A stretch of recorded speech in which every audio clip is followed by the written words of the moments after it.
Welcome to In Session Taking Back Control. This podcast contains discussions on topics related to mental health, which may include sensitive and potentially triggering information regarding violence, abuse, addictions, and other mental health conditions. The experiences shared by our guests are personal and represent their individual perspectives. They have voluntarily agreed to share their stories with the aim of fostering understanding and awareness. The content of this podcast is intended for informational and educational purposes only and should not be considered professional advice. It is not a substitute for seeking professional help, diagnosis, or treatment. Always consult a qualified mental health professional for any concerns or questions related to your health and well-being. Listener discretion is advised. If you find any content distressing, we encourage you to pause the episode and seek support from a trusted individual or a mental health professional. Thank you for listening to In Session Taking Back Control, and we hope that the conversations that we share contribute to a deeper understanding of mental health.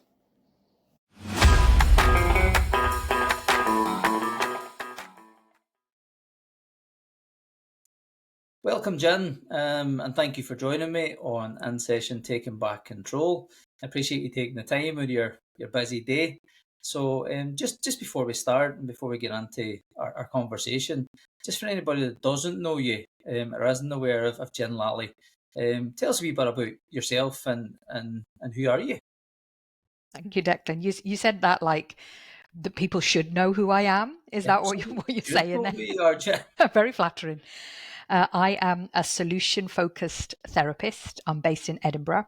And what I mean by solution-focused is I specialize in anxiety, but I also help people with lots of mental health issues like depression and fears and phobias and imposter syndrome and lack of confidence. By solution-focused, what I mean is I am a therapist that focuses on where you are now and where you want to go going forward to help you feel better, to relieve your anxiety symptoms. I'm also an author and I also have my own podcast as well. That's what I do. Brilliant. So busy lady, so therapist, author, podcaster. So I think we'll come to your book and your podcast a wee bit later. But all of the stuff you said, I mean, it's a big journey that you've been on. So what I tend to talk to people about whenever they come on In Session is kind of going backwards sometimes and thinking, was who you were as a child, for example, has that formed who you are today? So who was wee Jen? You know, where did Jen start? Definitely. I mean, we've all got a story. So when I say I looked at where you are now and going forward, that doesn't mean I deny your past. Mm-hmm. We've all got one, and it's a story that's got you here.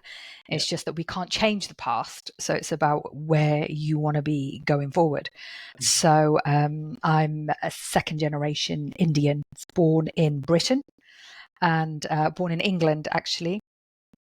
And grew up I'm the eldest of four. So that might explain a lot of why I'm quite bossy, quite confident as well. Occasionally being accused of being overconfident, but I had a great upbringing in that my parents were very much like, you can do whatever you want to do if you work hard as well. But being Asian as well, being told that you're going to have to work twice as hard for half the recognition. So that played a big part in the way, probably still, how I do things. So I work what other people sometimes think extremely hard, and for me, I consider to be quite normal. That's how I work because that's what I'm used to doing. But what sort of shaped me to where I am now and the work I do now, for sure, is to do with my childhood. I'm surrounded by people in my family who are very much have been through hard times, but they've just got this resilience. I don't know where it's from. It's just in the blood or something that, we've got to carry on. We've got to carry on. So I've got a lot of people in my family, they're quite, they're very proud of their faith as well. So maybe that contributes to it. Been through a lot of rough things, but have to keep going. Obviously in Indian culture, family and connections is very important. So trying to support each other as well is very important. So that has definitely shaped who I am now. And that's often people do say, oh, you've been through all of that. Like, how did you manage? And I couldn't tell you how. You were just had to get on with it. There was no other option of giving up. Mm-hmm. And that doesn't mean that feelings were denied. It was like, yeah, this is a hard time. This is rough. This is not nice, but you cannot give up. You cannot give up, and you have to keep going. So yeah, that's shaped probably, and the reason I probably chose solution focused work over all the other therapies to be a therapist in. Do you feel that that's where that focus is within that, the experience that you had in childhood and growing up, and persevere, push forward, and it's that kind of solution focused, right? If there's a problem, you solve it and you move forward. Yeah, I didn't realize there was a name for it until I started doing some research on it. But obviously, yeah, that's what it is. But I don't want to deny anyone the past or their story. But yeah, but like I said, we've all got a story. It doesn't mean that we just deny what's happened in the past, but it does. Of course, it shapes you. And it could have gone either way. Don't get me wrong. It could have easily gone another way. I think it's just having that support network. And there's some people in my family where it has gone another way. And that's something that I still find it very difficult to understand. So it might be as well to do with personal development. So I've done a lot of personal development on my own emotional intelligence or emotional maturity, I like to say. So there's definitely, and there's generational trauma in my family. Don't get me wrong, we're not perfect. There's things going on. But what I've noticed now and what I've learned from everything that I've done is that things like ghosting or just not being able to have a difficult conversation is, to me, it's a sign of emotional immaturity. Mm-hmm. So I am upfront when something is going on in our family. Usually I am upfront and center, like saying, let's deal with this. Let's talk about this. What is going on? Like, you can criticize me. I can take it. If I've hurt you, I'm very sorry. Well, how do we move this forward?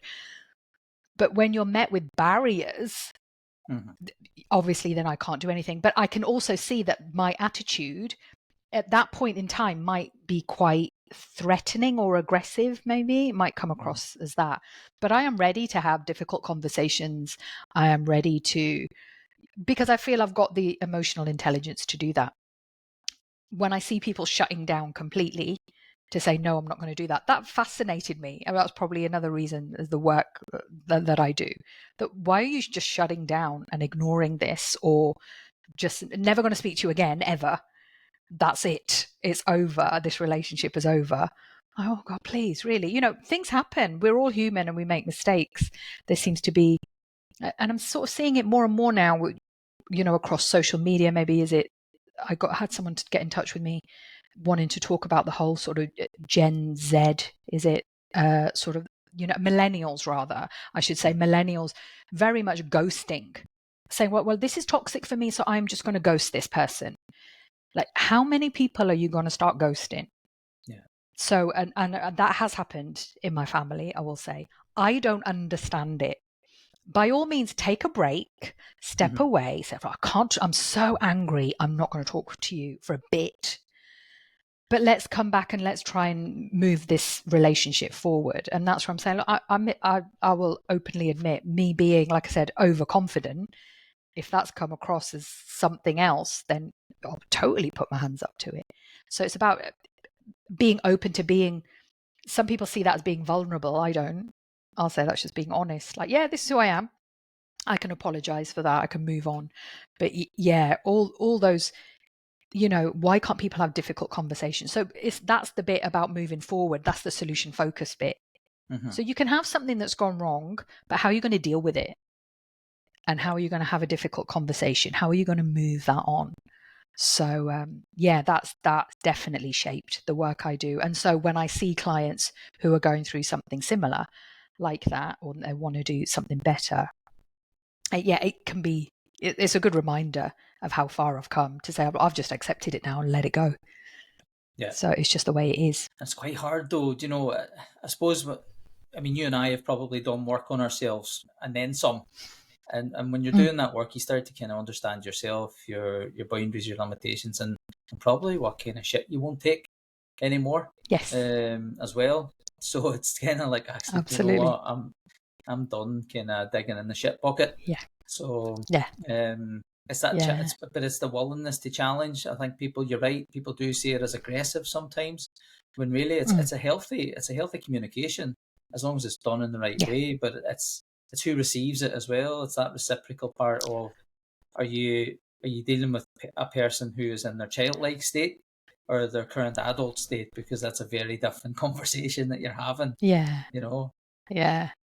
Oh, absolutely. And this applies so much more in a sibling relationship. So with your siblings, you just go back to being, and that's probably, I introduce myself, I'm the eldest of four. Yeah. So if we're going to get together, I'm the big bossy sister. Yeah.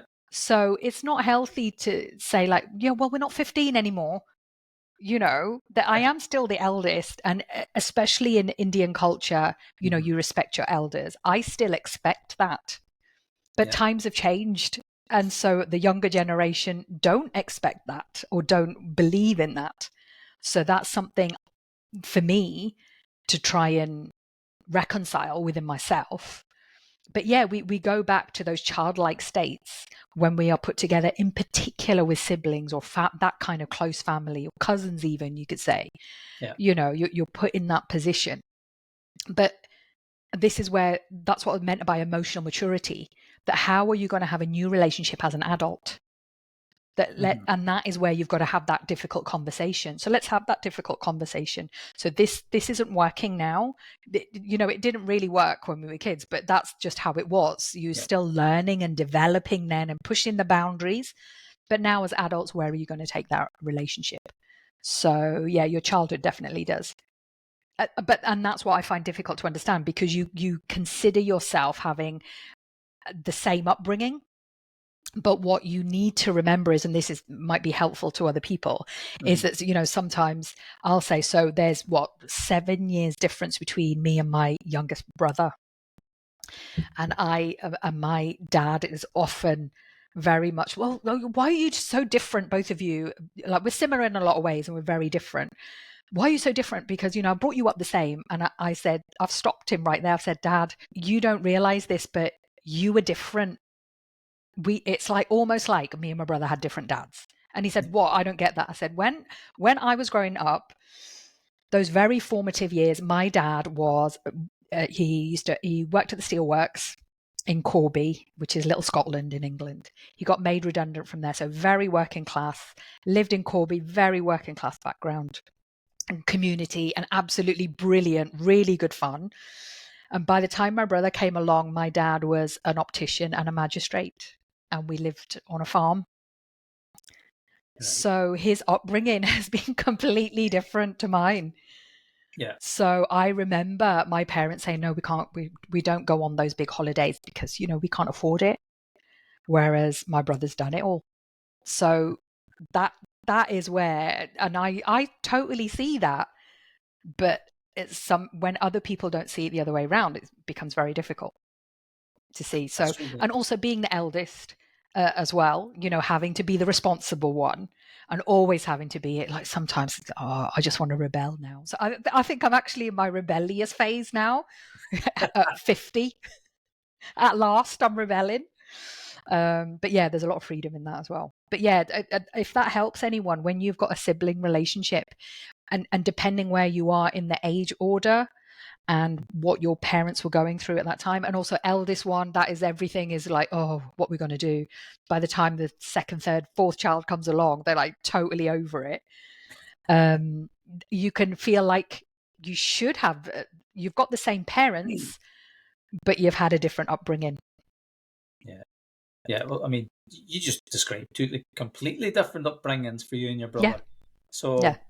it wasn't even in the same jobs, in the same house, in this, different experiences. It was different environments. And, so do you find, how do your siblings respond to that though? One being the oldest, so because you're wearing a couple of hats, you're kind of the oldest in the family, and then culturally you talked about that kind of, respecting your elders, but then you're coming at it from another slant as well, as from the learning that and how you can speak and listen and respond, because some people get frustrated with it, that kind of, when you're just who you are because you've evolved and you've developed and worked on yourself, and people are at different stages in their development and their emotional development, that it can become frustrating because you've moved a certain distance and they're still where they were.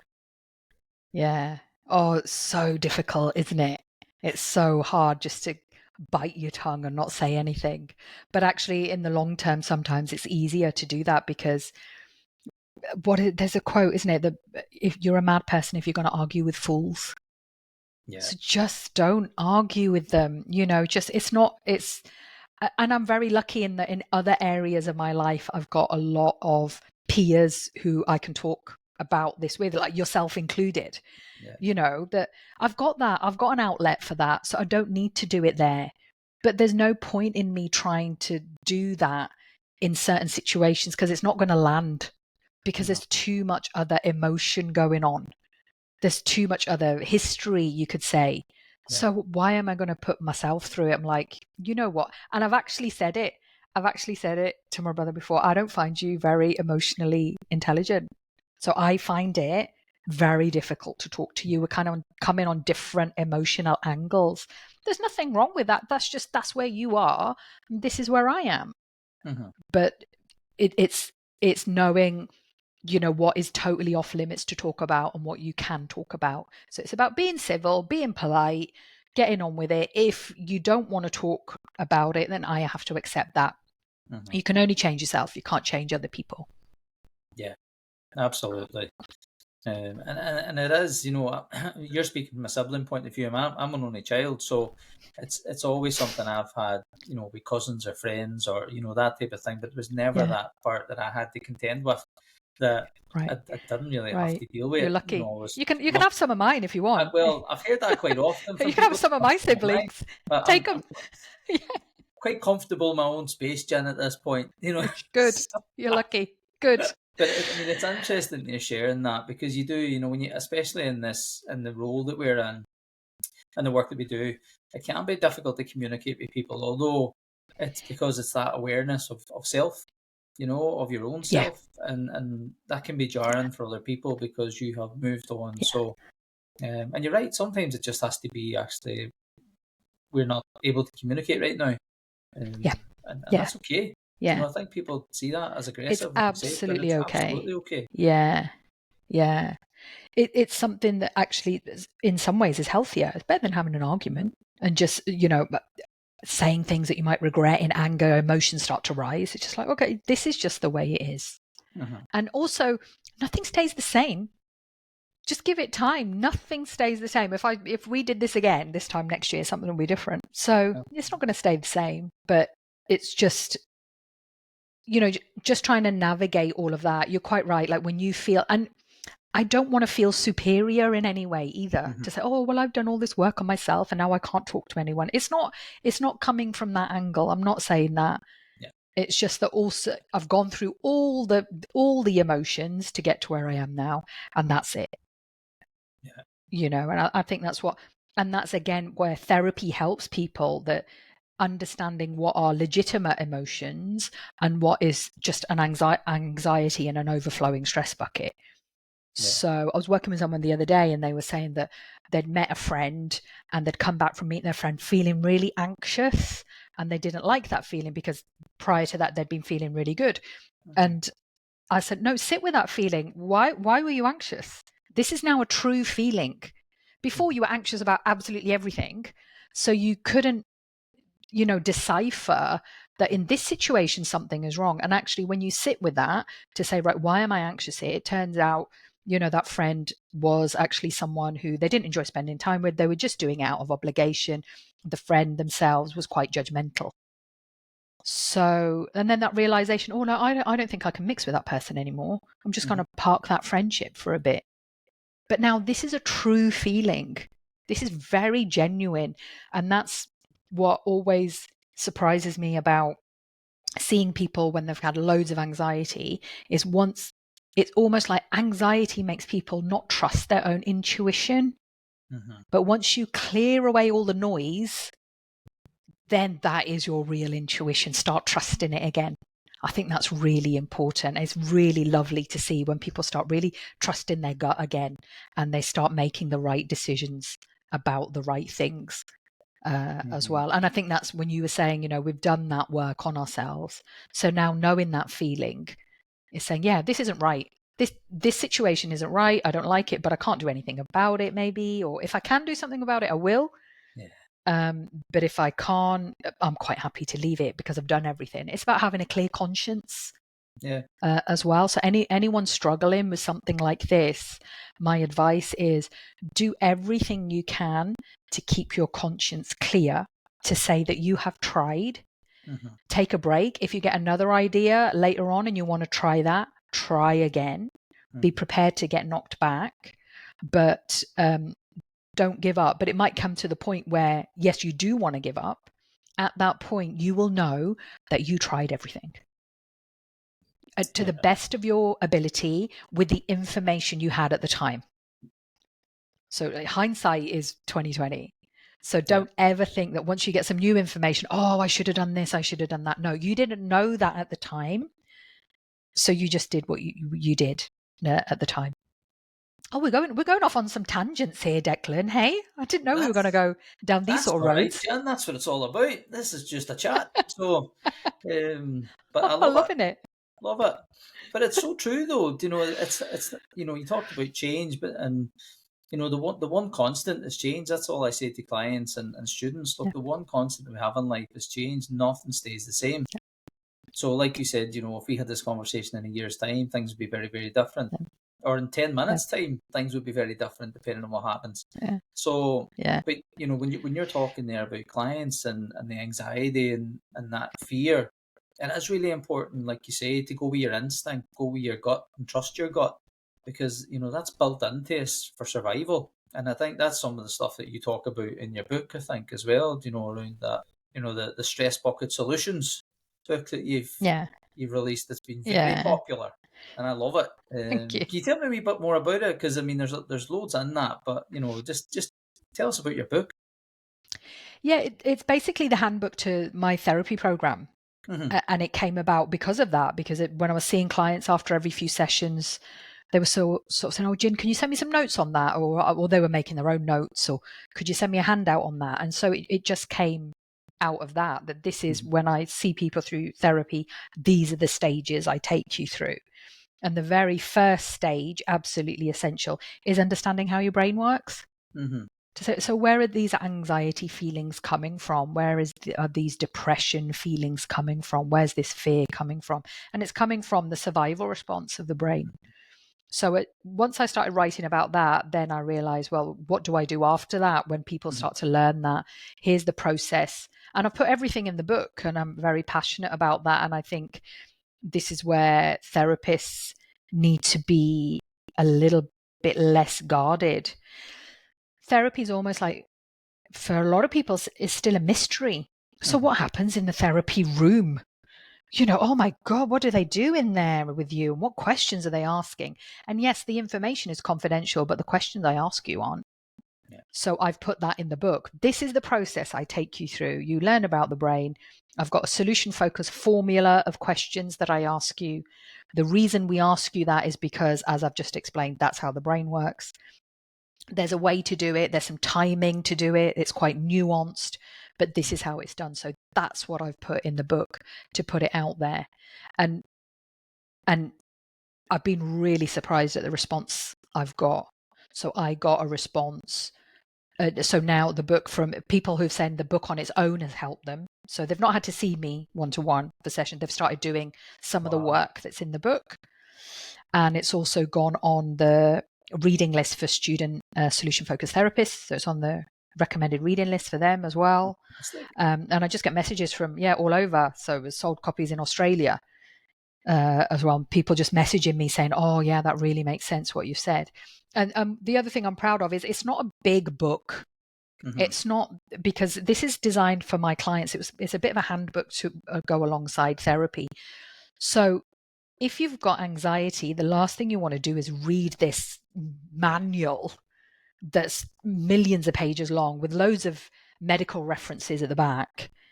You want something that you can plod through that's quite clear. So I've written it as I speak.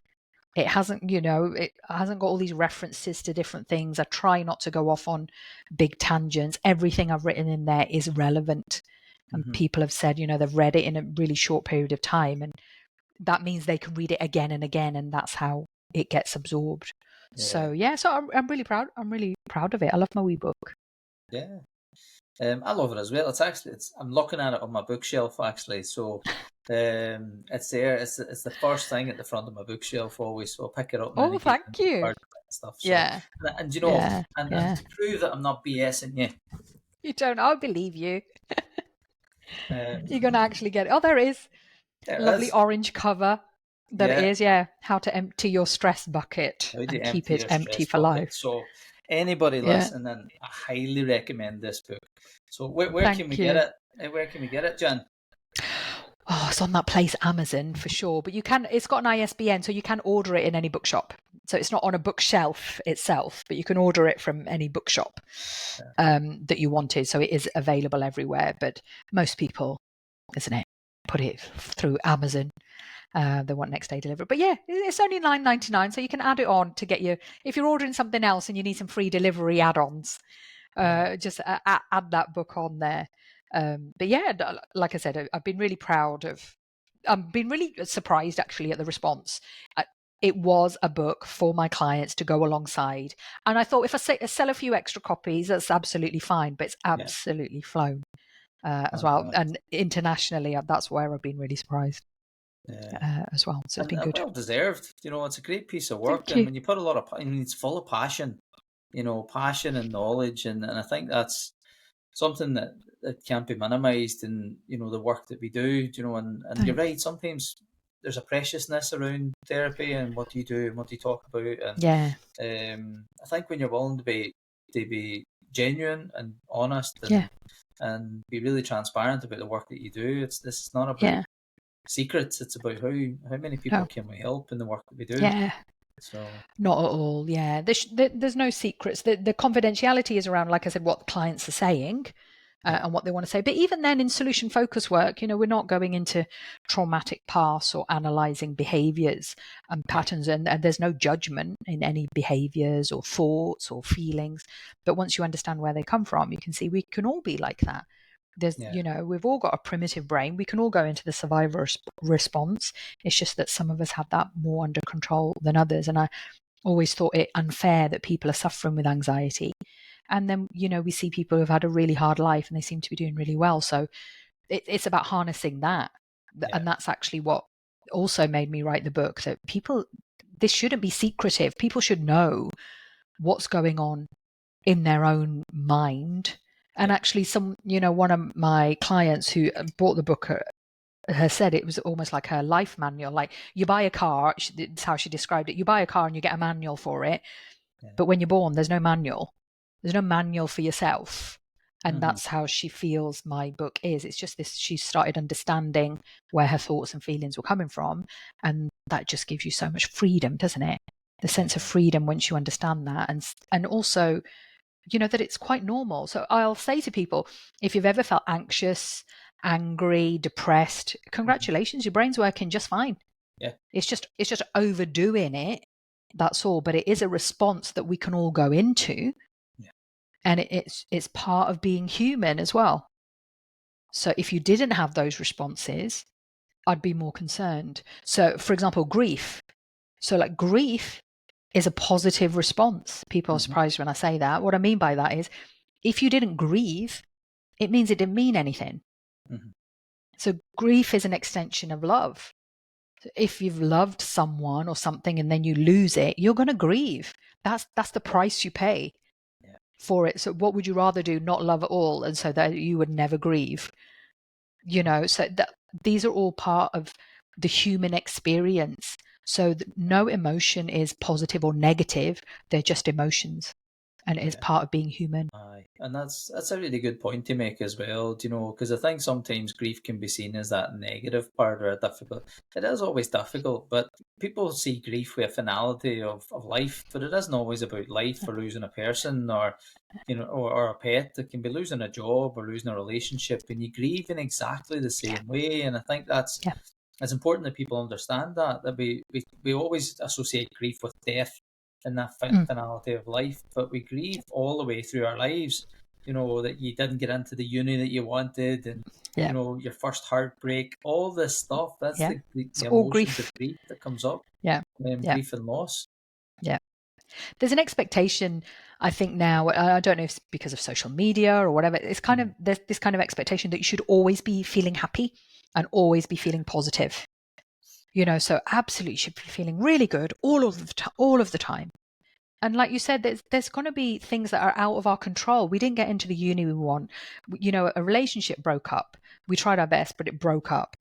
We make mistakes at work. We make mistakes at home with bringing up kids. But the key, that's how you get resilience. You've got to go through that failure and come out the other side. Yeah. So we have this narrative that everything should be fine, but then I can't tell you the amount of time, especially journalists ask questions. Oh, how do we work on resilience? How do we work on resilience? I'm like, well, we need to stop this narrative that everything needs to be happy all the time. Yeah. That's how you work on resilience. We need to work on knowing that we have all the emotions. There's no one listening to this that's never had stress. No one. We've all had stress. We've all had something. But why do some people cope and some people don't? That's what's fascinating. And if you don't, what are you going to do about it? So that, if I can segue into, that's my next big bugbear, that when there is so much help out there now, why don't people get it? There's so much help, trying to get help from different places, just trying. I just see people and the narrative around, let's talk about what anxiety is. Let's talk about what stress is. Someone else, a company asked me to do a talk. Or could you do a talk on the causes of stress? And I said, no, you can Google that.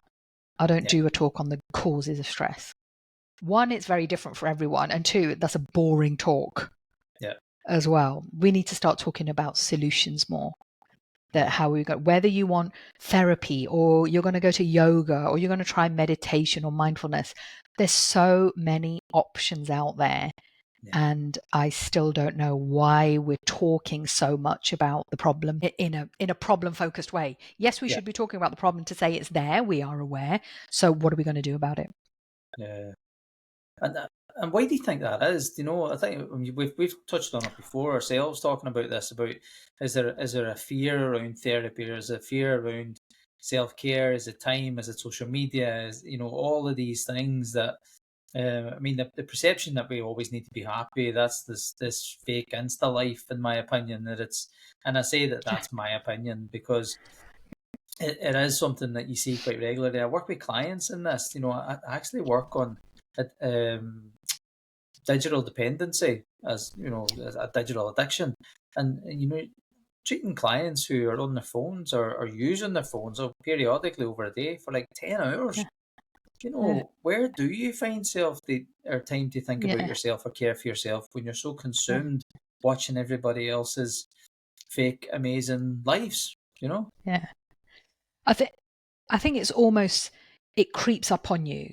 So when I speak to people, and I'll say, well, how long has this been going on? And they'll say years. If they're very honest, they'll say, this has been going on for years, Jen. I think it feels like something like, well, I should be able to manage it. People are kind of managing their symptoms. Like, well, I've got a bit of anxiety, so that's, what I need to do is I need to go for a walk at lunchtime and make sure I do that. And that kind of manages it. There was something on the news this week, actually. Did you see? There was a Australian weather reporter and he had a panic attack live on screen. Oh, okay. So, so he was obviously reporting the weather, and then you could hear his getting a bit breathless, and he had a panic attack live on screen.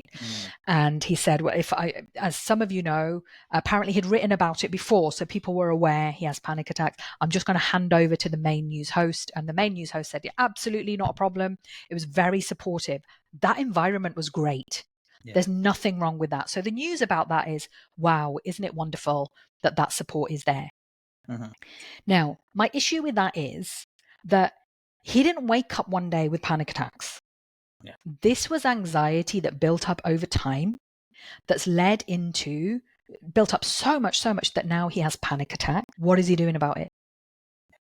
So his workplace, obviously, they're accommodating him, which is great. He's written some blogs about it. Mm-hmm. That's great. But are you going to carry on living your life this way? So you're going to carry on waiting for the next panic attack to come. So now that, and so it's almost, I feel like if we're, and I don't want to say this to sound harsh, but it might be a bit controversial. If we're accommodating panic attacks, we're not treating panic attacks. What we're doing is we're pushing it out there to say, well, you need to accommodate me now. Yeah. Rather than saying, no, panic attacks are wrong. You need to do something about this. And something can be done about it. That's why I'm saying it. There's no reason to have a panic attack. So on a call with a potential client, the very final question I'll ask, and it's a really hard question. I've talked about what's been going on in their life. How's the anxiety built up? How is it affecting your family? How's it affecting your work? How's it affecting your social life, etc.? And I'll say as a final question, how long can this carry on? Because it's not going to get better on its own. It's not going to just go away out of the blue. If you think this can carry on, then, and you're managing and you're coping, you're actually not ready for therapy because you're kind of coping with it. So I think that is why people aren't getting therapy. It's almost like waiting until it's absolute crisis point, and it's can be sometimes too late. Yeah.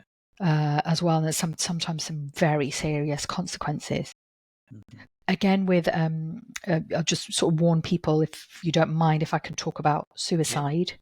Yeah, that's okay. No one wakes up one day wanting to kill themselves. Actually, when people want to kill themselves, what they're doing is they want the pain to stop. That's what they're wanting. Yeah. They want the pain to stop. So that means that pain has gone on so long and has built up so much that seems like the only option. So if we can wind back even 6 months from that point, where was the intervention? There's got to be an intervention before that. I think it's brilliant. Mental health awareness, brilliant. Suicide awareness, brilliant. Looking out, asking twice, all the hashtags, fantastic. But when, I hope people can appreciate this, you and I sitting here as therapists, sitting here, I've got some answers for you. I'm not saying that I am someone way up on high that's got all the answers, but I have some answers. I can help. Yeah. Even if I can't help wholly, I'll pass you on to someone who I think can, or I can get you part of the way there and then hand you over to someone else who can. Yeah. Or maybe we can do that in collaboration with you seeing your doctor for some antidepressants, which is absolutely not a problem. So it's almost like people feel that they're managing their symptoms and actually they've learned to live with it and that's kind of normal now for them. And that's why they're not getting therapy. Because the other thing is you can upgrade in silence. So getting therapy, you don't have to tell everyone you're getting therapy. Your therapist certainly won't be telling everyone you're getting therapy. Yeah. We know that much. So, you can do that in private. I have clients come to me. I cannot, say, they're like, so a lot of them don't give me a review. And I totally appreciate that. So I'll always say, could you give me a review or a testimonial? If you're comfortable with it, I'll always say. Yeah. The majority of them don't. They've had a great experience, but they can't put it out there in any way. And I totally appreciate that. So yeah, you can upgrade in silence, quietly on your own to make yourself feel better. Yeah. You just because we're talking about mental health awareness, we don't need to talk about the recovery as well. But we need more people like that who have recovered from mental illness to get themselves mentally fit again. We need more people like that to talk, for sure. Yeah, I totally agree. And I think you're right, when we're talking about, and I'm absolutely okay to talk about suicide. I think that's one of the things that, again, there's so much fear around talking about this topic because there is still a stigma and a taboo around it. And you'll have seen on stuff like LinkedIn that I'm an assist trainer. I'm happy to go out and train people for 2 days around assist, and it's important that we're using the word suicide. It's important that we're not trying to kind of deviate from the word and use other language. And language is really important when you're talking about these things. Yeah. So I totally get what you're saying, and I think you're right. We are in a reactive culture.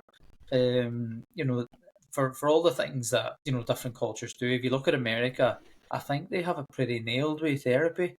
They're very forward thinking. Everybody has a therapist the same way everybody has a doctor, a dentist. Yeah. Everybody has a therapist. Yeah. So they're not reacting to an issue. They're preventing it. They're doing the work in real time. And I think that's what we're missing still in this culture. That we struggle to see that part of. I don't go to the dentist when my teeth fall out. I go to the dentist for a checkup to make sure they don't fall out. Do you get me? Yeah. And that's a really good way. We're really missing. Yeah. It'll take time, but again, you're talking about. We're coming to that point again about accommodation, isn't it? So I was very careful to use the word suicide. Like I'm quite happy using it, but I wasn't sure. I'm on your podcast, so I was just being careful. But we should be using those words. They're hard words. But if we start changing the words right now, we're just accommodating. Yeah. And we're pushing rather than saying, well, let's talk about it. It's another difficult subject to talk about. But we need to deal with it. We can't shy away from it. And it's the same if you're feeling anxious and that's spreading into fears and phobias and behavior patterns that are not fitting in with you and your family and your loved ones. Well, then, you need to do something about it. You can't just say, oh, this is part of my personality. This is who I am. And having difficult conversations. I had a conversation with someone once and they sort of said, well, I just had to get it off my chest, Jen, and tell you that there's something you did that upset me. And I said, well, no, you didn't. You didn't have to get it off your chest. You're now going to get the reaction that you did not expect. And we're now going to make it worse because you thought you getting it off your chest would be good for you, but it's actually not good for me. Yeah. And I think you could have handled that situation better. So again, this pop psychology of, we should be talking more and we should be, sort of saying things to people like, no, like we need to find our community again and our society that some things just aren't done. You shouldn't feel that, that someone else can absolutely get battered by what you're saying just so that you can feel better. Yeah. You need to learn to regulate your emotions, understand yourself, again, have emotional maturity about this, rather than you thinking that will make you feel better, because I guarantee you it didn't make them feel better to let me know their opinion. Yeah. So, difficult. There seems to be that part of the acceptance of, right, well, we can say what we want, and we can do what we want with no repercussions, and no one can respond in a negative way. And you're like, hang on a minute. I didn't sign up to that. I'm happy to hear it, but you have to hear my response. Yes. That's it. Yeah. And that's understanding human behavior. And I'm speaking to another human being here. What is the right way to react here? But again, at this, all the memes on Instagram. Oh yeah, my therapist said I should do this, and my therapist said I should do that, and this is, this blew my mind when this happened. I'm like, no, I doubt very much your therapist said that. I think you just made that up on the spot and created a nice little, picture image of it and put it out there. So a lot of people. What do you think of that? A lot of people are getting their mental health advice from social media. I can see you rolling your eyes. I think if it's from a reputable source, I think if it's from someone who is qualified, who is on there giving genuine guidance and advice with all the ethics underpinning it and that they're governed, that's okay. But I think when you have these insta therapists who are people who are doing it from the third party point of view, like you're saying, my therapist said this, and no, they didn't. I can't imagine any therapist. Or please tell me their name, because they need to be reported. Yes. It's like, that's what I'm saying. It's like not okay. So I mean, it scares me. I think to be honest, I think it really scares me, the fact that people are taking this as gospel. that they're using like TikTok, and I have clients who say to me, "Oh, I follow this person on TikTok. I'm not on TikTok, but they're like, oh, there's this therapist on TikTok, and they said this," and I was like, "Bullshit! Like, no, they didn't. Call it That is out. not Yeah. true. Like that. Yeah. Like, why are you listening to this nonsense?" Yeah. So, I Yeah. mean, I will Scary, challenge isn't it? clients and say, "Look, Yeah. show Yeah. me their credentials. You know, have you seen their Yeah. certificate for them Yeah. to be qualified Yeah. to give you this information?" Yeah. No, but they're on TikTok. I was like, "Well, because it says doctor something in front of the name." I'm like, Yeah. Yeah. so Yeah. there's a part to me like recoils in horror. So I think, I mean, the only real social media I'm on, as you'll know, is LinkedIn. I was forced to join Instagram for work, really, for Yeah. connection stuff. But I've, I've seen so much toxicity around it, and I don't use that word lightly because I know it has been used quite flippantly, Mm. you know, nowadays, that you feel that Yeah. negativity almost radiating from it, you know, and Yeah. you like you look around. Remember last year we were in Tenerife for holidays last year, and we went down for breakfast as you do, and it was one of these all inclusive. Like, it was really nice hotel, it was lovely, and we sit down and we got our breakfast, and myself, my wife, my son are sitting there, and I just looked around and I was kind of like, this like big, you know, breakfast room. Every single person, every single child, every adult was plugged in, like looking at Wow. phones or something. Yeah. Like, kids had Yeah. the tablets that were waterproof and all sorts of stuff. Yeah. And we were the only three, and you felt like you were in an alternate universe. I was like, Yeah. Jesus, like, am I seeing this? I actually had to ask my Yeah. wife. I was like, Yeah. are you seeing what I'm seeing, or am I totally imagining this? Like, I felt like it was like some sort of Yeah. 1984 vision of what the Yeah. future would be, where, you It know, is when we just unplug ourselves and scary. plug ourselves into this Yeah. Yeah. thing, you know. I always notice it when, you know, if you go, next time you go and buy a coffee, Mm-hmm. look at everybody in the queue. Every Yeah, single person's on their phone. Like, if we just stood there and actually made eye contact with the barista, made eye contact with each other, passed the time of day, put the phone away, would be all right. But everybody is on their phone in a queue. That 2 minutes that you have to stand in a queue, yeah. you cannot get off your phone. You have to check what's on there. So when you cannot even get off your phone for 2 minutes while you're waiting in a queue, there's something's wrong in our society for that. Yeah. It's quite worrying for. I mean, I worry for kids, though. You know, in the future, especially in the age of AI now, we're coming into that period where AI is starting to really unfold, and you think, you know, what's going to happen to their wee brains? You know, in relation to Yeah. creativity and response, and you know, because they're going to be And very just much social skills as well. programmed. You know, they're just Yeah. Yeah. um, Yeah. like, I mean, And this is, this conversation we're having, for example, will this happen in 10 years' time? yeah. Yeah. Do you know what Yeah. I mean? Or 20 Well, years' time? you could speak to an AI version of me, I wouldn't be the same. maybe. Would It not wouldn't be be the the same, same. but you know, it might be No, no. someone that doesn't waffle so much and a bit more succinct and, you know, No, no. I enjoy a bit of waffle. I'm not saying you waffle, but I do a fair bit. we're both wafflers together. It's a waffle session.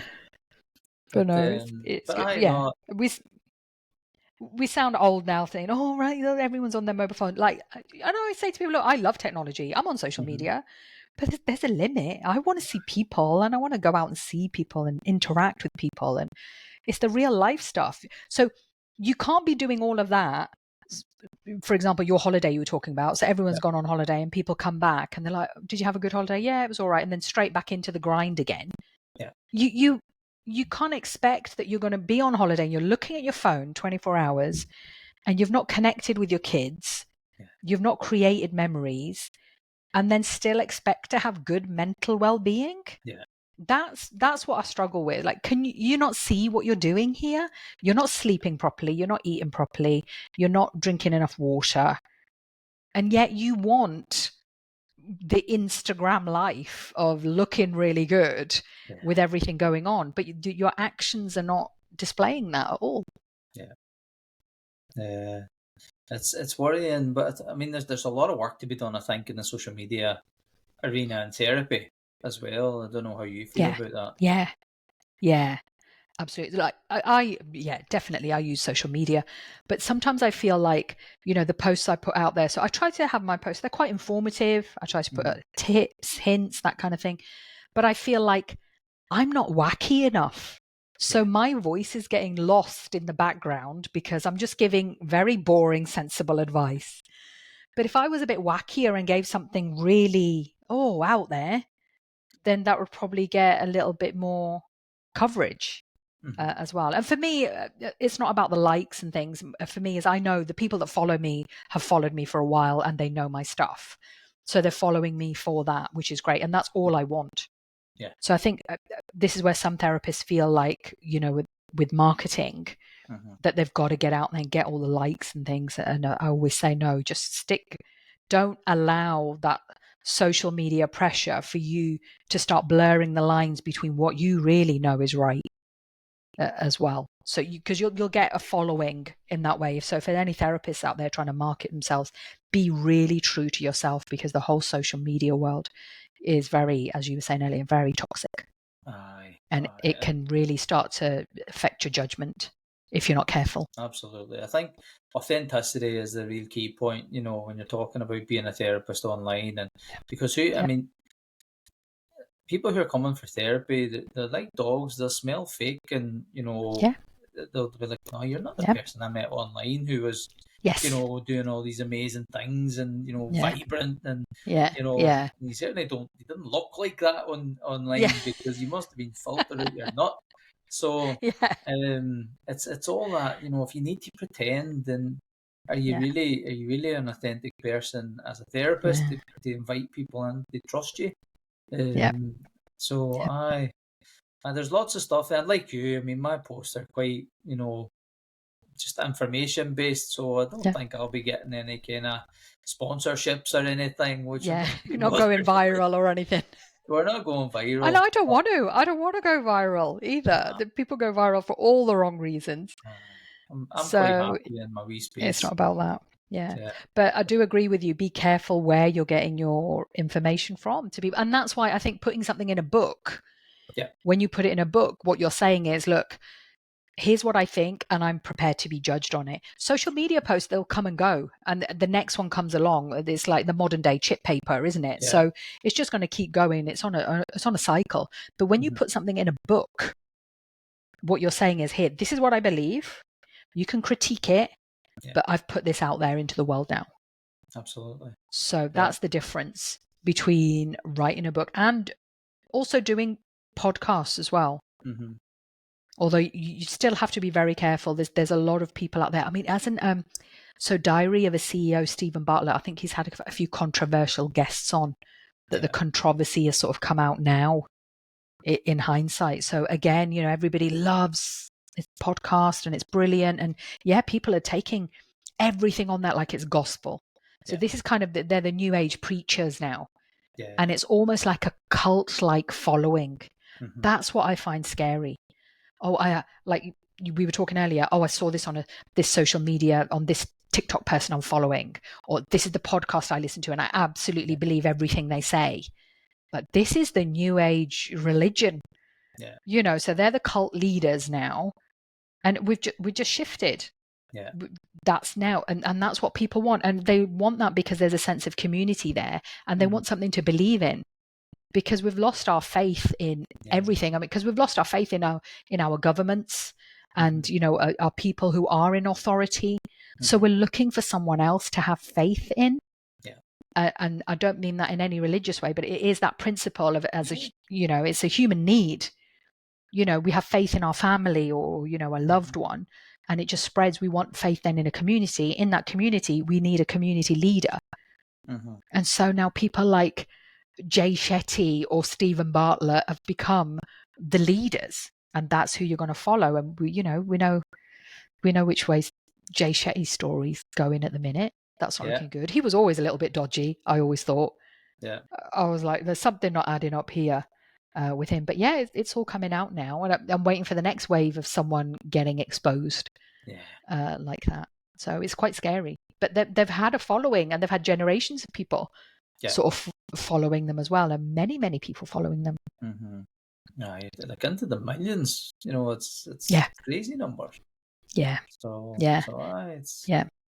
it is. But and I think you're right. When we do stuff like this and have genuine conversations, just like you and I's have, and it's not about, I suppose, what's right or wrong, or it's about challenging opinion.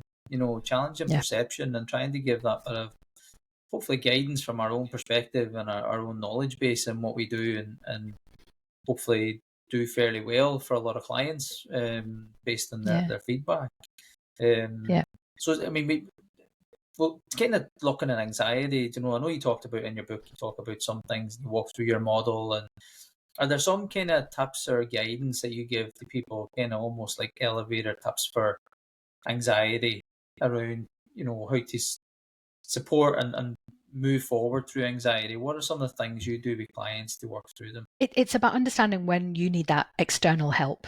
Because what happens with anxiety is anxiety fuels more anxiety, and you start to lose control. So you're trying to get back control, but actually you might not be in the right place to get it. That's where you need someone external asking you the right questions and pushing you in the right direction. That's what therapy is about as well. So if you're feeling anxious, part of that could be quite normal. If there's a reason you can feel anxious, I'm anxious, when I'm going to do a presentation in front of loads of people, or, come on a podcast and make sure the recording's all okay. You can feel anxious about those things. That's quite normal. But if anxiety is now starting to spread into other areas of your life, you've got to take it seriously, because it's not going to go away on its own. So yeah, the question to ask yourself is, how long can this carry on? But in order to manage anxiety, your body's going to start feeling it as well. So all the tips, so make sure you're breathing, try and bring your temperature down a little bit as well. But once you start to feel a bit calmer and rational, that is the time to start thinking long term about what you're going to do. So when you're in an anxiety attack or a panic attack, that's not the time to make any decisions. You just need to come down from it. But be very honest with yourself about anxiety. Like I said, a lot of people are just living with it, thinking it's part of normal everyday life in 2024. This is what we live with. It's not. When I see people and if it's not affecting you, be very honest. Is it affecting your family? Is it affecting your friends? Is it affecting your physical health? It's gonna have a spreading, this knock-on effect somewhere. So, a lot of my clients initially will say to me, oh, well, Jen, I'll always say, is this, if you started to feel better, what impact would that have on your family? And they'll always say, well, I think I keep it quite hidden from my family, actually. So I don't let it affect them. And little do they know, their partner's absolutely so worried about them. They spend their partner spends their whole day worried about them. So it is having an impact on others. It's time to just be a bit honest with yourself about it. So all the tips are there. You can Google all the tips of how to manage your anxiety day to day, but the long-term solution is to get some professional help. See your doctor first. Talking about NHS waiting lists, etc., the politics around that's a whole other podcast. So we're not going to maybe touch on all of that. That's a whole other subject. But there's lots of people doing good work out there. Find a recommendation from someone, get information on someone, see what resonates with you. You'll get a gut feeling about a therapist that you want to work with or don't. All therapists will have that introductory call, don't they? Just that initial call, you can get a feel for them. On that call, ask some questions. But it's time to start making a change as well. And I would say, often people who are listening to podcasts like this are people who are struggling with their anxiety and wanting. There's only so many tips and hints you can get from a book and a podcast and off social media. There's only so much you can do. Yeah, you're right, and you'd agree with me? It's that point where you decide, and but deciding on reflection after something, that, like you're saying, if you have a panic attack, give yourself time, give yourself scope, time to come down, and then if you are looking for therapy, you're right, do your homework. Find someone that's going to fit you. Speak to different therapists. Any therapist that's worth their salt will take the time to speak to you, and they'll also should be honest and say, I'm maybe not the right person for you. And you want to encourage people to to look for the right person for them and make it fit them, because it may be a bit of a journey for them to work through that and work through that anxiety that they're doing. Yeah. So I've definitely and done stay that away from before. TikTok therapists is my closing Yeah. remark on that. Yeah. Yeah. Um, Yeah. aye. Definitely. Yeah. Stay away from, all the influencers that are giving you therapy advice. Yeah, absolutely. Well, Jen, look, I'm conscious of time, but Cool. it's been lovely to chat to you. So I think one of the Always great to chat with you, Declan. Always good. it's been a really enjoyable session. I really enjoyed it. I think usually it's over a coffee Good. in Edinburgh or something, or so we'll have to rearrange that and Yeah. get a face to face again. But I really enjoyed Definitely. it, and Yeah. so thanks for taking the time and joining me on session. Pleasure. Thank you very much for having me. Thank you very much.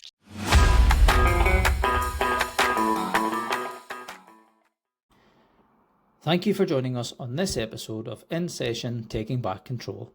If you enjoyed this episode, please subscribe, leave a review, and share it with anyone who might benefit from our discussions.